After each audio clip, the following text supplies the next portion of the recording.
Ang intense ng mga kaganapan ngayon sa abot kamay na pangarap sapagkat mangyayari na nga ang pinakakinakatakot ni Zoe, na mabuking na ang matagal na niyang sikreto. Dito nga ay mapapasa kamay na ni Justin ang malaking katibayan na hindi talaga totoong tanyag itong si Zoe at nagkukunwari lamang ito. Samantala ay mukhang siswertihin pa din nga itong si Moira dahil sa mahahanapan siya ni Doc Carlos ng isa sa pinakamagaling na abogado.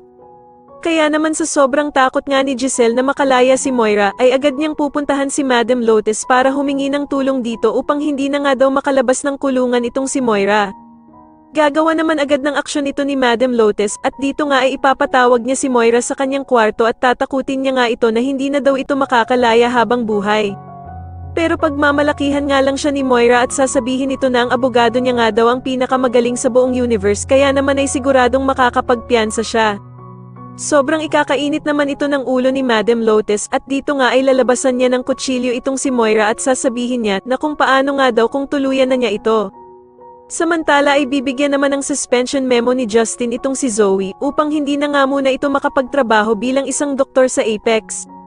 Ikakagulat naman ito ng sobra ni Zoe at sasabihan nga siya ni Justin na makakasira lamang siya ng pangalan ng Apex dahil sa mga nangyayari sa kanilang mag-ina.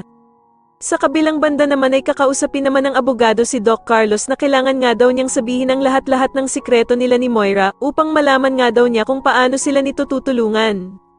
Sa tingin niyo dapat na nga bang mapatalsik ng Apex itong si Zoe at umamin nga kaya si Doc Carlos sa mga sikreto nila ni Moira, mas lalo na nga talagang nagiging exciting ang mga susunod na kaganapan kaya naman ay mas lalo pa nating abangan ang mas lalong gumigandang abot kamay na pangarap. Maraming salamat po sa inyong panonood at sana po ay masubscribe niyo ako. Maraming salamat po.